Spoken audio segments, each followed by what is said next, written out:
Hello my dear students, welcome to another video. So my dear students, जैसा कि आपको पता होगा कि सीबीएसई ने सैंपल क्वेश्चन पेपर को रिलीज कर दिया है। जिस बच्चों को ये नहीं पता कि सैंपल पेपर क्या होता है, यानी सीबीएसई वाला सैंपल पेपर क्या होता है, उन्हें मैं बताना चाहूंगा कि हर साल सीबीएसई अपना एक ऑफिशियल सैंपल क्वेश्चन पेपर को रिलीज करती है हर एक सब्जेक्ट का, जिससे हम पता लगा पाते हैं कि जो आपका फाइनल एग्जाम, जो आपका बोर्ड एग्जाम होने वाला है, वो उसका पैटर्न क्या होगा, वो किस पैटर्न में आएगा, और हम उसके अकॉर्डिंग प्लानिंग कर सकते हैं, स्ट्रेटेजी बना सकते हैं उसके अकॉर्डिंग। और उसका लेवल भी पता कर सकते हैं, यानी जो आपका फाइनल एग्जाम होगा वो किस पैटर्न में होगा, उसके लेवल ऑफ क्वेश्चंस क्या होंगे, हार्ड होगा, इजी होगा, कैसा होगा, वो भी हम सैंपल पेपर को देख के पता कर सकते हैं। अगर आप ये सैंपल पेपर को नहीं करते हो तो आप बहुत बड़ी बेवकूफी कर रहे हो, क्योंकि ये सैंपल पेपर से हम अपनी स्ट्रेटेजी बना सकते हैं। बहुत सारे बच्चे से पढ़ते जाते हैं, लेकिन उनको इन सब से मतलब नहीं होता, उनके मार्क्स कम हो जाते हैं at the last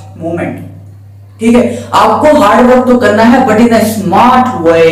you have to do the hard work in a smart way. Smartly आपको हार्ड वर्क करना है। सिर्फ हार्ड वर्क करते जाओगे तो कुछ नहीं होगा, यानी स्ट्रेटेजी बनाना पड़ेगा आपको। स्ट्रेटेजी कैसे बनाओगे? अगर आपके पास सैंपल पेपर होगा तो सैंपल पेपर से आप स्ट्रेटेजी कैसे बनाओगे, ये क्या कह रहे हो? थोड़ी हम हेल्प करेंगे, थोड़ी आप एनालाइज थोड़ा इसमें करोगे कि किस टाइप के पैटर्न है, क्योंकि बहुत सारे क्वेश्चंस भी सेम आ जाते हैं जो सैंपल पेपर में है ना, बहुत सारे क्वेश्चंस भी एज इट इज सेम आ जाते हैं बोर्ड एग्जाम में। नहीं तो उस चैप्टर का क्वेश्चन तो जरूर आता है, उस टॉपिक का क्वेश्चन तो जरूर आता है। ऐसा कुछ हम एनालाइज करने वाले हैं। लेकिन ये वीडियो में हम थोड़ा सा बस ओवरव्यू देंगे। अगर आपको हर एक सब्जेक्ट का डिटेल्ड डिस्कशन जानना है तो बता देना, नेक्स्ट वीडियो में कौन सा बनाऊं जिसके ऊपर डिटेल्ड एक्सप्लेनेशन दूं। हर एक सब्जेक्ट का फुल एनालिसिस हम करेंगे, ठीक है? तो वो तो आपको कमेंट सेक्शन में बताना होगा। इस वीडियो में हम साइंस का सैंपल क्वेश्चन पेपर को थोड़ा सा ये डिस्कस करने वाले हैं कि किस पैटर्न पे ये एनालाइज होगा, किस पैटर्न में आपका पेपर आएगा। अच्छा, सबसे पहले मैं बता दूं लेवल क्या होगा, आपके पेपर का लेवल क्या होने वाला है। तो भाइयों और मेरी बहनों, ये देखो, इजी पेपर हो सकता है, मॉडरेट हो सकता है, या फिर हार्ड हो सकता है। ठीक है, एक बात याद रखना, आज तक के इतिहास में कभी भी हार्ड क्वेश्चन पेपर यानी फाइनल पेपर आपका कभी हार्ड आया ही नहीं और ना ही आने वाला होगा। यानी हार्ड पेपर तो आएगा ही नहीं। पेपर मॉडरेट भी नहीं आता है, पेपर मॉडरेट भी नहीं आता है, पेपर आता है इजी टू मॉडरेट। जो आपका फाइनल एग्जाम होने वाला है ना, वो हमेशा इजी टू मॉडरेट होने वाला है, यानी ज्यादातर क्वेश्चन इजी आते हैं और कुछ क्वेश्चन मॉडरेट आते हैं, पूरा पेपर मॉडरेट भी नहीं होता और हार्ड तो कभी आता ही नहीं। इजी टू मॉडरेट आपका क्वेश्चन पेपर इस बार भी आया है, हर बार ऐसे ही होने वाला है, ठीक है ना? अच्छा, तो इजी टू मॉडरेट आपका पेपर आने वाला है, उस प्रकार से आपको तैयारी करनी होगी। और अगर आप सैंपल पेपर को देखना चाहते हो तो आप सीबीएसई की ऑफिशियल वेबसाइट से इसको डाउनलोड भी कर सकते हो हर एक सब्जेक्ट के, या फिर मैंने डिस्क्रिप्शन बॉक्स में लिंक प्रोवाइड कर दूंगा, वहां से भी सैंपल पेपर को डाउनलोड कर सकते हो। सैंपल पेपर को करने के बाद आपको ये पता लग जाएगा कि आपको आपकी कितनी तैयारी है, क्योंकि जो सीबीएसई का सैंपल पेपर होता है उससे इजी आता है। जो आपका फाइनल पेपर आता है ना, सीबीएसई का सैंपल पेपर से हमेशा इजी आता है, यानी अगर उसका सैंपल पेपर आप कर पा रहे हो यानी आपकी तैयारी अच्छी चल रही है,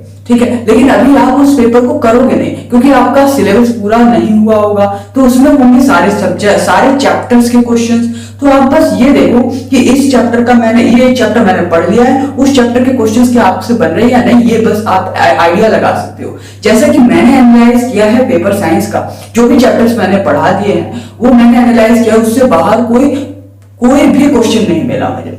मैंने बहुत कोशिश की ढूंढने की कि कोई तो ऐसा क्वेश्चन हो जो मैंने ना पढ़ाया हो, जो मैंने ना टॉपिक में डिस्कस किया हो, ऐसा कोई मुझे मिला ही नहीं। इसलिए मैंने डिटेल्ड वीडियो, हर एक चैप्टर की डिटेल्ड वीडियो बना रखी है, जिसमें हर एक चीज को कवर कराया है, और उससे बाहर कोई सैंपल पेपर में नहीं मिला तो फाइनल पेपर में तो मिलने का सवाल ही नहीं उठता। तो अभी तक जो चैप्टर्स पढ़ा है उसमें हमने रॉक किया है, और आगे में जो करेंगे उसमें हम फाड़ चीट देंगे अच्छे तरीके से, ठीक है ना? अब बिना टाइम वेस्ट की सिंपल सा हम इसका पैटर्न ऑब्जर्व कर लेते हैं। साइंस का पेपर आपको 5 सेक्शन में मिलने वाला है। सेक्शन है जिसमें टोटल 20 क्वेश्चंस होंगे, जिसमें से 16 एमसीक्यूज होंगे, 4 असर्शन रीजन बेस्ड क्वेश्चन होंगे, टोटल 1 मार्क्स के क्वेश्चन होंगे, यानी टोटल 20 मार्क्स, ठीक है? सेक्शन बी में आपको 6 क्वेश्चन 2-2 नंबर के मिलेंगे, टोटल 12 मार्क्स का आएगा ये। सेक्शन सी 7 क्वेश्चन 3-3 नंबर के, टोटल 21 क्वेश्चन होंगे। सेक्शन डी 3 क्वेश्चन 5-5 नंबर के, यानी total 15 question. Section E 3 case based question होंगे 4-4 मार्क्स के, टोटल 12 क्वेश्चन। ये टोटल मिला के बन जाते हैं 80 मार्क्स का पेपर।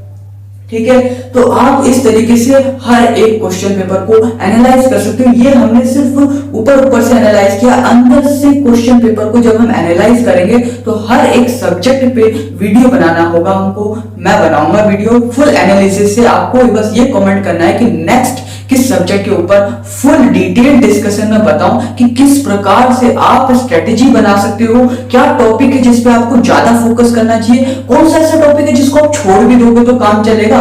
ऐसा कुछ हमें सोचना होगा और सैंपल पेपर से ये चीज पता लगती है मेरे भाई। और याद रखना, इसको करना कभी भी मत भूलना, इसी से आप रॉक करने वाले हो। ठीक है, तो तब तक के लिए पढ़ते रहो, मचाते रहो and have a blast and rock in your life.